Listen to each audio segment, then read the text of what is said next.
Everyone, welcome to Sanmarga classes.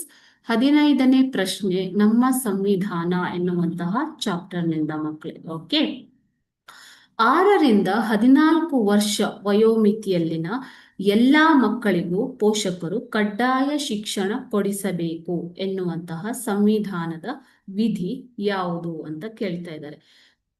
6ರಿಂದ 14 ವರ್ಷ ವಯೋಮಿತಿಯಲ್ಲಿನ ಎಲ್ಲ ಮಕ್ಕಳಿಗೂ ಕಡ್ಡಾಯ ಶಿಕ್ಷಣವನ್ನ ಕೊಡಿಸಬೇಕು ಎನ್ನುವುದು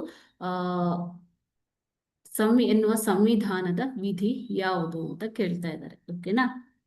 ಸೊ ಕಡ್ಡಾಯ ಶಿಕ್ಷಣ 6ರಿಂದ 14 ವರ್ಷದ ಎಲ್ಲ ಮಕ್ಕಳಿಗೆ ಉಚಿತ ಮತ್ತು ಕಡ್ಡಾಯ ಶಿಕ್ಷಣ, ಇದು 86ನೇ ಸಂವಿಧಾನದ ತಿದ್ದುಪಡಿಯ ಮೂಲಕ 11ನೇ ಮೂಲಭೂತ ಕರ್ತವ್ಯವನ್ನ ಸೇರಿಸಲಾಗಿದೆ. ಈ 11ನೇ ಮೂಲಭೂತ ಕರ್ತವ್ಯವು ತಿಳಿಸುವುದೇನೆಂದ್ರೆ 6ರಿಂದ 14 ವರ್ಷ ವಯಸ್ಸಿನ ಎಲ್ಲ ಮಕ್ಕಳಿಗೂ ಕಡ್ಡಾಯ ಶಿಕ್ಷಣವನ್ನ ಕೊಡಬೇಕು ಅನ್ನುವಂಥದ್ದು. ಓಕೆನಾ?